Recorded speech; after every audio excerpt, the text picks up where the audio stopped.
Hello friends, जय जगन्नाथ। मु मौसुमी आ स्वागत करुछि आमर न्यू चैनल 3.0 को। आज मु नहीं आसी यूजीसी नेट पेपर 1 ने थिबा रिसर्च एप्टीट्यूड विषय रे, जहाँकि आपण माननकु यूजीसी नेट परीक्षा पई अधिक हेल्पफुल रहइबो बोली मु आशा करिवि। तेबे चलंतु काल विलंब न करी आरंभ करिवा आजिर सेशन को। आउ थरे कहि रखिबा को चाहे जो विद्यार्थी बंधुगण पर्यंत मोर चैनल को सब्सक्राइब करि नांती से माने जल्दी जल्दी तांकर सुंदर हस्तरे गोटे सब्सक्राइब निहाती करिदेवे। तेबे आसंतु आज आम रिसर्च एप्टीट्यूड विषय रे पढ़िबा। प्रथमे देखिबा रिसर्च कौन। What is research? Answer: Research is a systematic, organized process of gathering information to answer a question, solve a problem, or expand our understanding of a topic. It is not just looking things up, it is the structured pursuit of new knowledge. अर्थात गवेषणा हेउची कौनसी एक निर्दिष्ट विषय रे नूतन तथ्य बा ज्ञान आहरण करिया पई एक सुव्यवस्थित पद्धति, जेउथिरे कि केवल सूचना बा तथ्य खोजा जाएनि बरं एथिरे मिलुथिबा प्रमाण सहित समस्यार समाधान मध्य करा जाए। आसंतु जानिबा full form of research. Research R stands for rational way of thinking, अर्थात युक्तियुक्त चिंताधारा। ई रे होची एक्सपर्ट एंड एग्जॉस्टिव ट्रीटमेंट, अर्थात विशेषज्ञ एवं पुंखानुपुख अध्ययन। S for search and solution, अर्थात खोजिबा एवं समाधान करिबा। ई फॉर एग्जैक्टनेस, अर्थात सठिकता। ए फॉर एनालिसिस, अर्थात विश्लेषण करिबा। R stands for relationships of facts, अर्थात तथ्य गुड़िक मध्य थिबा संपर्क को दर्शाइबा। C stands for critical observation, careful planning, constructive attitude and condensed generalisation, अर्थात सूक्ष्म पर्यवेक्षण, जार अर्थ होची क्रिटिकल ऑब्जर्वेशन, सतर्क योजना अर्थ केयरफुल प्लानिंग, कंस्ट्रक्टिव एटीट्यूड अर्थात सकारात्मक मनोभाव एवं कंडेंस्ड जनरलाइजेशन अर्थात संक्षिप्त साधारणीकरण। H stands for honesty and hard work, अर्थात साधुता एवं कठिन परिश्रम। तापरे आसंतु जानिबा रिसर्च रहितिबा मेन ऑब्जेक्टिव संपर्क रे। नंबर 1, टू गेन फैमिलियरिटी और to develop a new insight with some phenomenon, अर्थात कौनसी घटना बा विषय सहित परिचित हेबा किंबा सेथिरे एक नूतन दृष्टिकोण विकसित करिबा। Number 2, to review and synthesise the existing knowledge, अर्थात विद्यमान ज्ञानर समीक्षा करिबा सह ताहाको संश्लेषण करिबा। एहाको जदि आमे साधारण अर्थरे कहिबा ताहाले हेबो समाज रे किंबा कौनसी स्थान रे चलीथिबा कौनसी समस्यार वास्तव स्थिति को जांच करिबा किंबा परीक्षा करिबा। Number 3, to investigate some existing situation or problem, अर्थात विद्यमान परिस्थिति किंबा समस्यार अनुसंधान करिबा। जेमिति कि आमे देखिबा ग्रामर छात्र छात्री मानक मध्यरे साधारणतः केउ प्रकार समस्या और परिस्थिति अधिक देखिबा को मिलुची से संपर्क रे अनुध्यान करिबा। Number 4, to offer some solution to a problem, अर्थात कौनसी समस्यार समाधान प्रदान करिबा। अर्थात गवेषणार लक्ष्य केवल समस्या खोजिबा नुहे बरं से समस्यारू किपरि मुक्ति मिलिबो से संपर्क रे मध्य आमको सूचना प्रदान करिबा।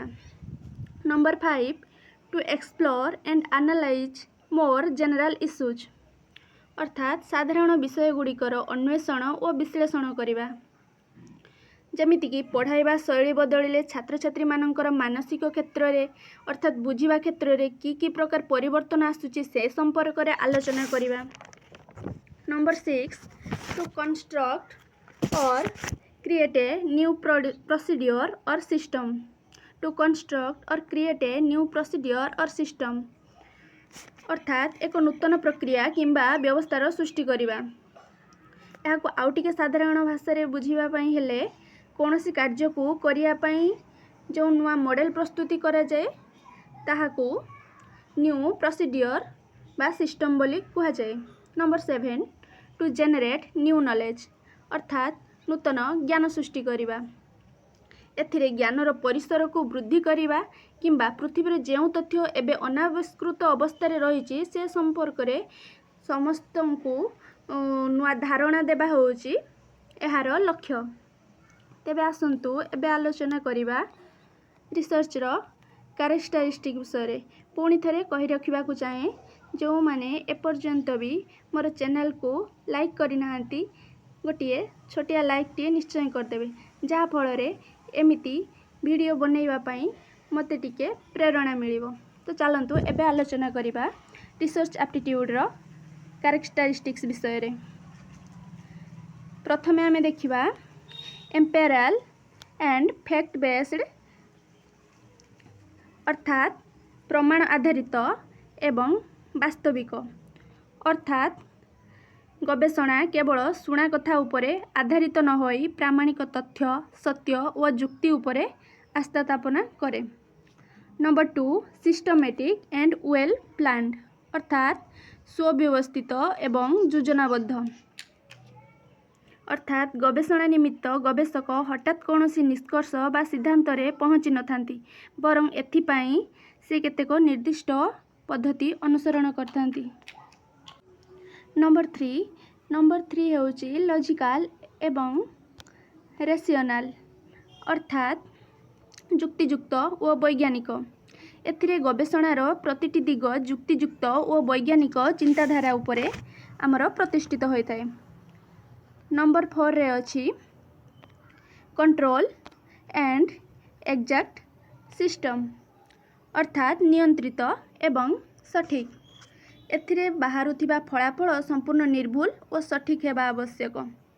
एनालिटिकल एंड सिंथेसाइजिंग अर्थात विश्लेषणात्मक। एथिरे पूर्वरु जो तथ्य संगृहीत होता है ताहाकु आमे सरलीकरण करने सहित पूर्वरु रहिथिबा ज्ञानर समीक्षा मध्य करिथाउ। नंबर 6 ऑब्जेक्टिव एंड ऑनेस्ट अर्थात निरपेक्ष एवं साधुतापूर्ण। एथिरे गवेषकटीए निजर इच्छा मुताबक कौन तथ्य बदलाई पारिबनी किंबा भूल तथ्य मध्य देई पारिबनी। नंबर 7 डायरेक्ट टुवर्ड्स जनरलाइजेशन और सॉल्यूशन अर्थात साधारणीकरण किंबा समाधानमुखी। तापरे आमे देखिबा एबे मेथड्स ऑफ रिसर्च विषय अर्थात गवेषणार पद्धति संपर्क में आलोचना करवा। प्रथमे आमे आलोचना करवा on the basis of objectives अर्थात आमर गवेषणार उद्देश्य को दृष्टि रखी आमे जो गवेषणा को केते भाग रे विभक्त करचे ताहाकू एबे आमे आलोचना करवा। प्रथमे आमर रहउची डेस्क्रिप्टिव रिसर्च जहाँकू कि आमे वर्णनात्मक गवेषणा बोली कही थाउ। एही प्रकार गवेषणार मुख्य उद्देश्य होची वर्तमान स्थिति समस्या बा जनसंख्या जेमिति अछि ताहाकू सेमिति वर्णना करिबा एवं एथिरे काहेकि होउची उपरे गुरुत्व दिया जायनि बरं कोन हेउची उपरे गुरुत्व दिया जाय। जेमिति कि आमे देखिबा ओडिसार कोनोसी अंचल रे जो लोकमानंकर सामाजिक और अर्थनैतिक अवस्था किपरि अछि से संपर्क रे सर्वे करिबा हेउची एई वर्णनात्मक गवेषणा। सेकेंड पॉइंट आमर हेउची कोरिलेशन रिसर्च अर्थात सहसंबंधी गवेषणा। एही गवेषणा रे कोन हुए ना दुई बा ततोधिक पदार्थ मध्य की संपर्क अछि ताहाकू अध्ययन करा जाय थाए। जेमिति कि गोटे जिनिस जदि बदलुची ताहा अन्य उपरे की प्रकार प्रभाव पकाउची से संपर्क रे ए प्रकार गवेषणा रे आमे ज्ञान लाभ करिथाउ। जेमिति कि जदि छात्रटीए कम समय पाठ पढ़ुची तेबे परीक्षा से भल स्कोर करुची कि किंबा ह्रास करुची ताहा एही प्रकार गवेषणारू जना पड़े जहाँकू कि आमे सहसंबंधी गवेषणा बोली कहि परिबा। नंबर 3 रे आछि हमर एक्सप्लोरेटरी रिसर्च अर्थात अन्वेषणात्मक गवेषणा।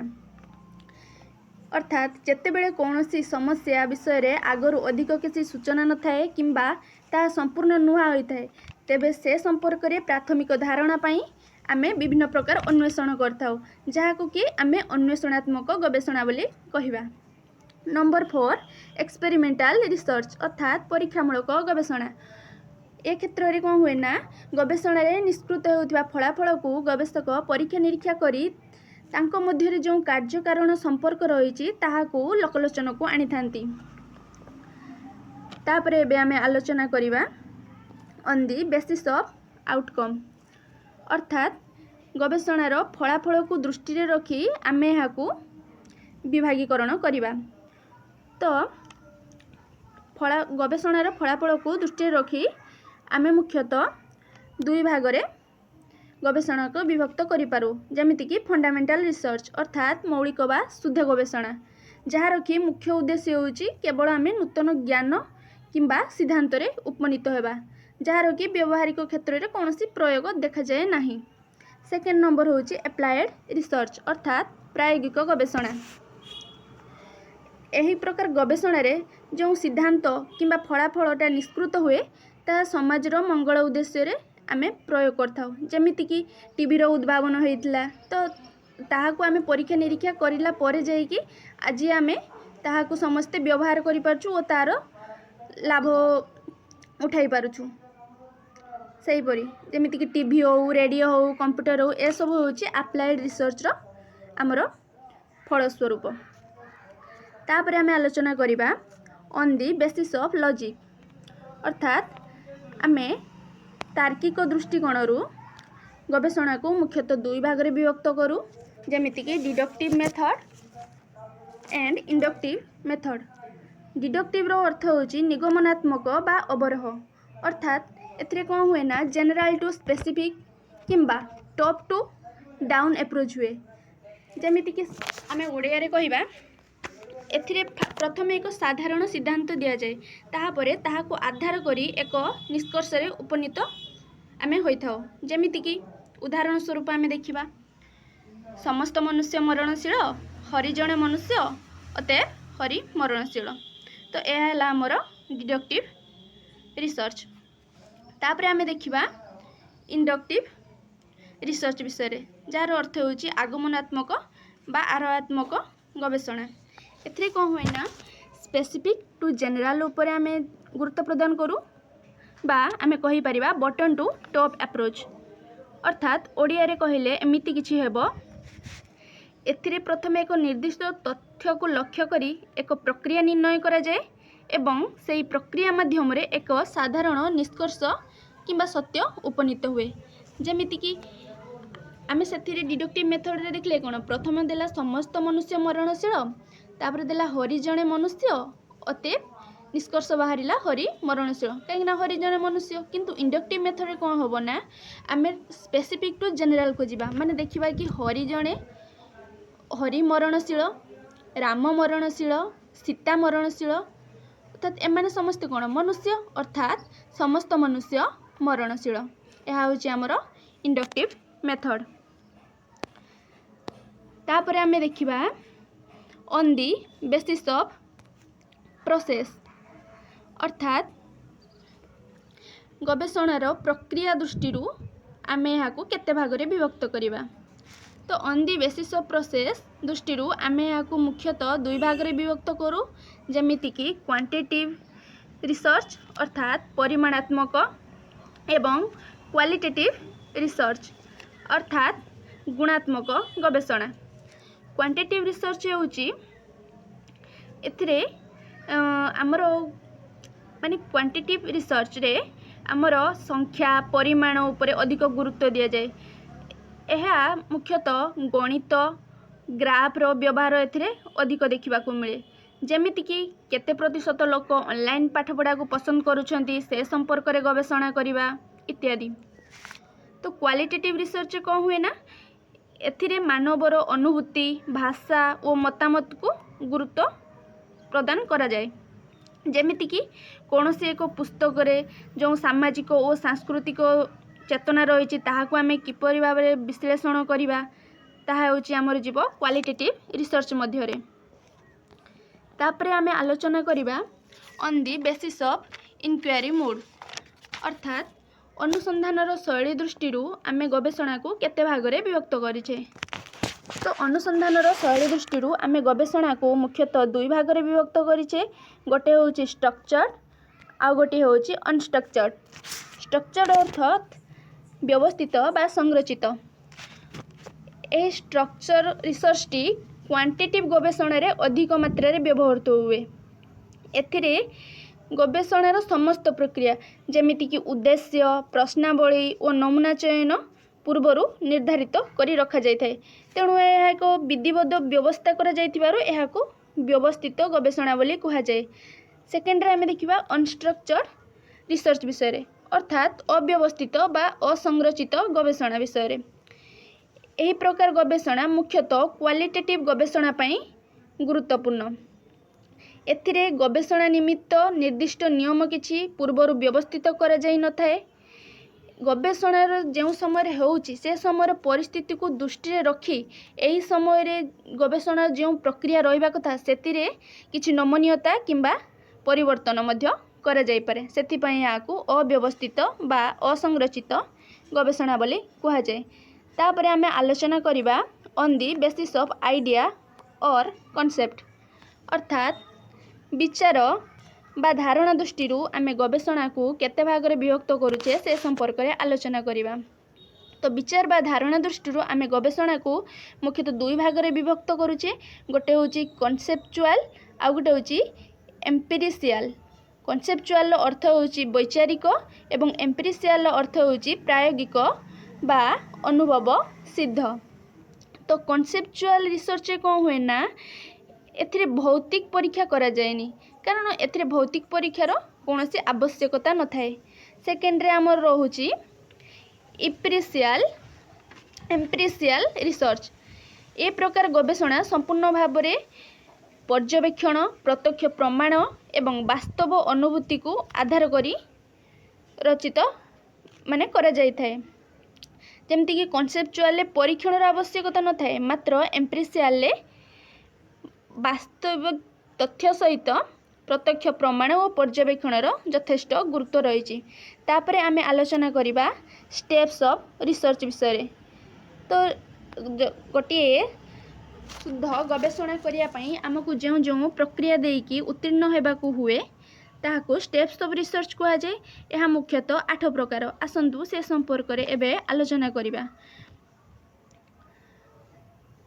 Step number 1 formulation of research problem अर्थात गवेषणा समस्यार निरूपण। ए प्रकार स्टेप 1 ने कौन करा जाए ना गवेषणार यह प्रथम एवं सबुठारु गुरुत्वपूर्ण सोपान जेउठी आपण कोनोसी विषय रे गवेषणा करिवे ताहा स्थिर करंती। एथिरे एग्जांपल स्वरूप लिटरेचर रिव्यू अर्थात साहित्य समीक्षा जेमिति कि आपण बाछिथिबा विषय उपरे पूर्वरु केउ गवेषणा बा बही प्रकाशित होईची ना नाही से संपर्क रे बुझिबा पढ़िबा ओ ताकू समीक्षा करिबा। Second number formulation of objectives अर्थात उद्देश्य प्रस्तुत करिबा। जदि आपण कोनोसी गवेषणा करूछंती तेबे आपणक गवेषणार मूल लक्ष्य बा उद्देश्य कोन हेबा उचित ताहा स्पष्ट भाव रे लिखिबा। Number 3 identifying research variables and measuring scales अर्थात विषय चिन्हट करिबा। जेमिति कि गवेषणार व्यवहार हेबाकु थिबा मुख्य उपादानर गुणगुड़ी को चिन्हट करिबा एवं सेगुड़ी को केमिति माप करा जिवो से संपर्क रे स्थिर करिबा। नंबर 4 फॉर्मुलेटिंग हाइपोथेसिस अर्थात अनुमान करिबा। जेमिति कि समस्यार एक संभाव्य उत्तर बा अनुमान प्रस्तुत करिबा जहाकु कि परवर्ती समय रे परीक्षा करा जिवो। तो या होची माने गवेषणा पूर्वरु जो अनुमान करा जे ताहा होची हमर फॉर्मुलेटिंग हाइपोथेसिस। तापरे आमे आलोचना करिबा हमर step number 2 preparing research design अर्थात गवेषणा शैली बा नक्शा प्रस्तुति।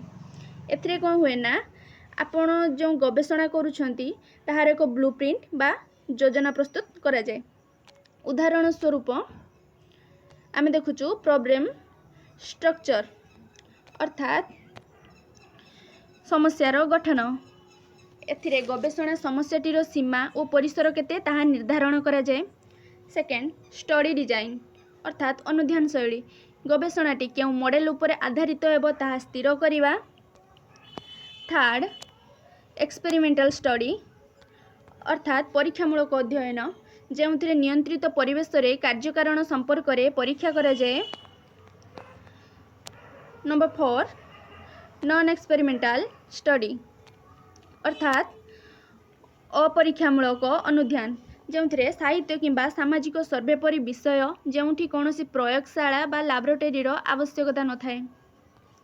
तापर आम आलोचना करने को जाऊे स्टेप नंबर 3 अर्थात डेवलपिंग डाटा कलेक्शन इंस्ट्रूमेंट बा रिसर्च इंस्ट्रूमेंट अर्थात तथ्य संग्रहर उपकरण प्रस्तुति आम केमती करवा। तो प्रथम आम देखुचे एथिरे रोचे टाइप्स ऑफ डाटा अर्थात तथ्यर प्रकार।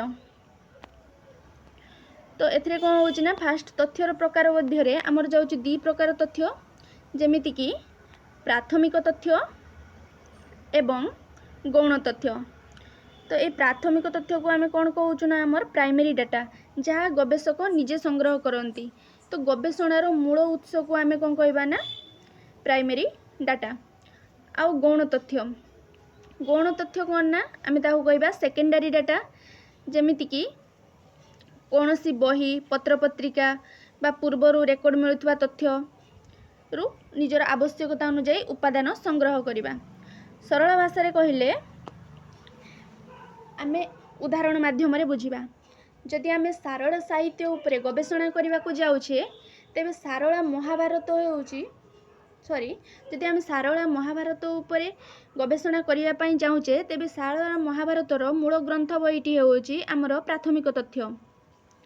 किंतु जदि आमे तार गौण तथ्य कौन हो ना सारला महाभारत संपर्क में परवर्ती समय जो जर्नाल किंबा समीक्षा किंबा संवादपत्र रे जो आलोचना समालोचना प्रकाशित होइछि ताहाकु सेथिरु जदि आमे किछि उपादान संग्रह करूचे तेबे ताहा एबो तार गौण तथ्य। तापरे आमे आलोचना करिबा मेथड्स ऑफ डाटा कलेक्शन अर्थात तथ्य संग्रहर पद्धति।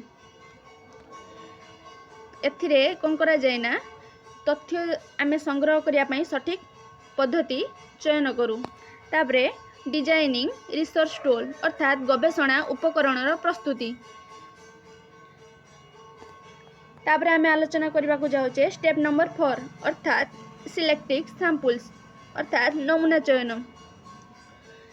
जेमिति कि समग्र जनसंख्या बा समस्त विषय को एका संगे अनुध्यान करने असंभव तेणु सेथि मध्यरु प्रतिनिधित्व करुवा एक छोट छोट अंश बा नमूना यही पद्धति रे बछा जाई थाए। तो प्रथमे आमे देखिबा एथिर टाइप्स ऑफ सैंपल्स अर्थात नमूनार प्रकारभेद अर्थात नमूना केते प्रकार आमे केते प्रकार जो एठी कुहागला जनसंख्या बा समस्त विषय को एका संगे अनुध्यान करि हेबनी तेणु छोट छोट नमूना बछा जाए। तो आमे एबे नमूनार प्रकार संपर्क रे आलोचना करिबा। प्रथम रे आछि हमर प्रोबेबिलिटी अर्थात संभाव्यता आधारित।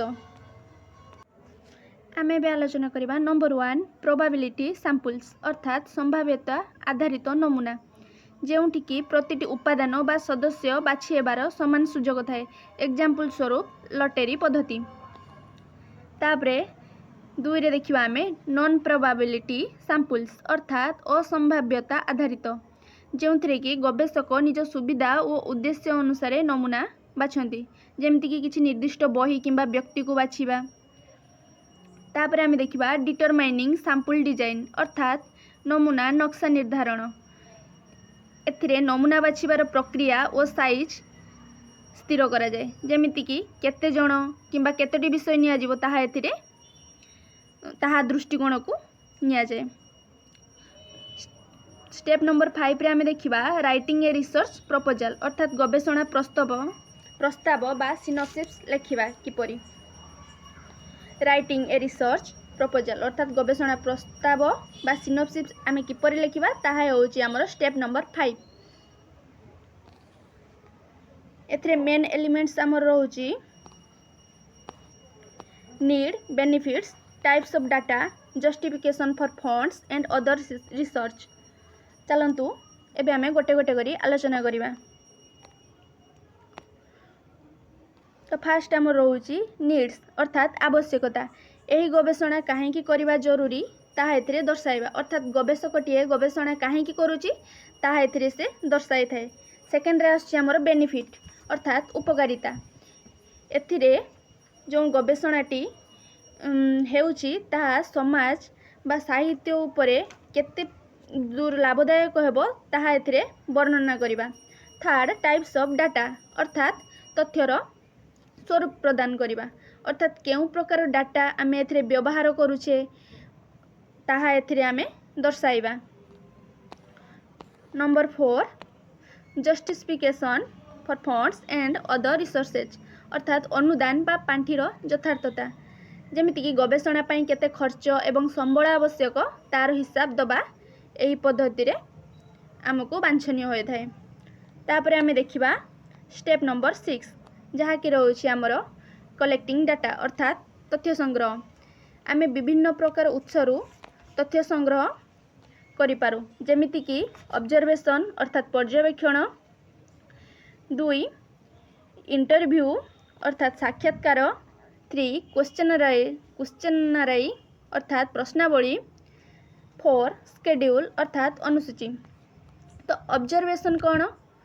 ऑब्जर्वेशन कहले आमे बुझू पर्यवेक्षण जहाँकि गोटे गवेषक गोटे जगह को गला सेटाकर घटना किंबा आचरण को निजे देखिला और ताकू परे से निज गवेषण रे ताकू लिपिबद्ध रूप प्रदान कला अर्थात माने से निज गवेषण रे ताहाकू सठिक और संपूर्ण भाव लिखिला। सेकेंड रे आछि हमर इंटरव्यू अर्थात साक्षात्कार। जेमितिकी गवेषकटीए विषय सहित जड़ित कौन व्यक्ति विशेष को विभिन्न प्रश्न पचारि थांती तापरे सेठारो से पाउथिबा उत्तर गुड़ी को तांको गवेषणा निबंध क्षेत्र रे ताहाकू रूप देई थांती। तापरे थर्ड रे आछि हमर क्वेश्चनराइज अर्थात प्रश्नावली। एथिरे गवेषक कौन करती ना सीधा सड़क भाव कौन व्यक्ति पाखक निजे न जाई बरं से एक प्रश्न पत्र प्रस्तुत करती एवं ताहाकू व्हाट्सएप हो किंबा विभिन्न इंटरनेट माध्यम रे हो किंबा स्पीड पोस्ट माध्यम रे हो जो कौन माध्यम रे भी आमर उत्तरकर्ता पाखक पठाई दियंती एवं तांकू निर्दिष्ट समय रे उत्तर प्रदान करिबा पाई अनुरोध करथांती। तापरे नंबर 4 रे होचे शेड्यूल अनुसूची। ए शेड्यूल टी क्वेश्चनराइज अर्थात प्रश्नावली सहित समान किंतु सेतिरे कौन होतला ना क्वेश्चनराइज रे गवेषक निजे न जाई कोनोसी ऑनलाइन जरिया रे किंबा कोनोसी माध्यम रे उत्तरदातांकठू उत्तर आदाय करूथिला। तो अनुसूची रे कौन होउछि ना हमर गवेषकटीए निजे उपस्थित रही गोटे उत्तरदातांकू तार माने सी प्रत्यक्ष भाव में उपस्थित रही उत्तरदातांकठू प्रश्नर उत्तर आदाय करिवो और ताहाकू नै से तार फॉर्म पूरण करुछि। तापरे हमें आलोचना करिबा नंबर 7 अर्थात स्टेप नंबर 7 जहाँ कि रही हमर प्रोसेसिंग एंड एनालाइजिंग डाटा अर्थात तथ्यर प्रक्रियाकरण एवं विश्लेषण। एथिरे रही हमर editing and coding classification of data tabulation analysis hypothesis testing and generalisation. तो चलतु एबे याकू संक्षिप्त रे आलोचना करिबा। तो फास्ट हमर आछि कोन ना एडिटिंग एंड कोडिंग अर्थात संपादना और सांकेतिकरण जो थे कि भूल तथ्य को बाद दे थाउ आमे एवं किछि गोटे तथ्य को आमे चिन्हिबा पई एक कोड संकेत जहाँ को इंग्लिश रे आमे सिंबल कहूचे ताहाको एथिरे प्रदान करथाउ। द्वितीय रे हमर आसुछि क्लासिफिकेशन ऑफ डाटा अर्थात तथ्यर श्रेणी विभाग। जेमिति कि समान प्रकार तथ्य को आमे अलग अलग प्रकार बांटी थाउ। तापर आसछि हमर टेबुलेशन अर्थात सारणीकरण। एथिरे कौन हुए ना आमे तथ्य को सहजरे बुझिया पई टेबुल किंबा चार्ट आकार रे तथ्य गुडी को सजाई थाउ। तापर आसछि एनालाइसिस अर्थात विश्लेषण। एथिरे तथ्य गुडी को मध्य थिबा संपर्क और भाव को गभीर भावे विश्लेषण करा जाए। तापर कौन होछि ना हमर आसछि हाइपोथेसिस टेस्टिंग अर्थात प्राक कल्पना परीक्षा आम जो स्टेप 1 रे अनुमान बा प्राक कल्पना करथिले ताहा एई पर्याय रे सत हैला कि ना नहीं ताहार परीक्षा करथाउ। तापर होची जनरलाइजेशन अर्थात साधारणीकरण आमे गवेषणारू मिलिथिबा फलाफल को आधार करी एक सार्वजनीन निष्कर्ष बा सिद्धांत एई पद्धति रे आमे बाहर करथाउ। तापर आमे आलोचना करिबा स्टेप नंबर 8 जहा कि ए गवेषणा पद्धतिर शेष सोपान ताहा होची राइटिंग ए रिसर्च रिपोर्ट अर्थात गवेषणा निबंध बा रिपोर्ट लेखिबा अर्थात एही पद्धति रे गवेषकटीए निजर गवेषणार फलाफल को एक बही बा प्रबंध आकार रे रूप दे थाए। तो से केमिति निजर प्रबंध बा डिजार्टेशन थेसिस प्रस्तुत करथाए ताहा एबे आमे देखिबा। फास्ट कौन रखी थाए ना हमर से टाइटल पेज अर्थात प्रच्छद पृष्ठा जो कि गवेषणार शीर्षक रखी थाए गवेषक और गाइडिंग नाम थाए यूनिवर्सिटी सूचना थिबा पृष्ठा। सेकेंड रे आछि हमर टेबल ऑफ कंटेंट अर्थात हमर केउ पृष्ठारे केउ विषय अछि तार तालिका देवा जहा को कि आमे सूचीपत्र बोली कहूचे। थर्ड रे आछि हमर चैप्टर बा अध्याय हमर तो फास्ट गला कोन गवेषक गवेषणार शीर्षक कौन गाइडिंग नाम यूनिवर्सिटी पृष्ठा गला फास्ट पेज। सेकेंड पेज रे आसला हमर सूचीपत्र थर्ड रे आछि हमर अध्याय अर्थात आमे रिपोर्ट को विभिन्न अध्याय रे बांटिबा। आमे गवेषणा निमित्त जो बही किंबा पुस्तक करूछे ताहाकू विभिन्न प्रकार अध्याय माध्यम रे वर्णना करबा जेमिति कि प्रथमे आमे रखिबा उपक्रमणिका अर्थात उपक्रम इंट्रोडक्शन तापरे मुख्य विषय वस्तुर विश्लेषण किंबा एनालाइसिस करबा एवं शेष रे कंक्लूजन बा उपसंहार रखिबा। तापरे 4 रे आछि हमर बिबिलियोग्राफी अर्थात ग्रंथ सूची जहा कि आमे जो गवेषणा निमित्त जो बही पत्रिका किंबा वेबसाइट रो किंबा गौण उत्स हो किंबा प्राथमिक उत्स हो जार भी साहाय्य नहीं तार एक तालिका देवा होची एही ग्रंथसूची पर्याय रे आमे करिथाउ। तापरे हमर रोची अपेंडिक्स बा परिशिष्ट रिपोर्ट शेष रे जोड़ा जाउथिबा अतिरिक्त सूचना जेपरि व्यवहार करा जाउथिबा प्रश्नावली रो कॉपी बड़ बड़ तथ्य बा चार्ट ए अपेंडिक्स रे आमे संयोग करिथाउ। यह थिला हमर रिसर्च एप्टीट्यूड विषय रो किछि मुख्य तथ्य। तो आज क्लासटी आपण को केमिति लागला ताहा कमेंट माध्यम निश्चय जणाइबा सहित वीडियो को गोटे लाइक निश्चय करेंगे ता सहित आपण सांग मानू यह शेयर करेंगे जहाद्वारा से माने भी सहजरे यह पढ़ी पारे। आग को एमती स्टडी वीडियो देखापी आमर चैनल को सब्सक्राइब करी रखंतु। देखाबा आगामी क्लास रे एक नुआ टॉपिक सह पढ़ंतु और आग को बढ़ंतु। जय जगन्नाथ।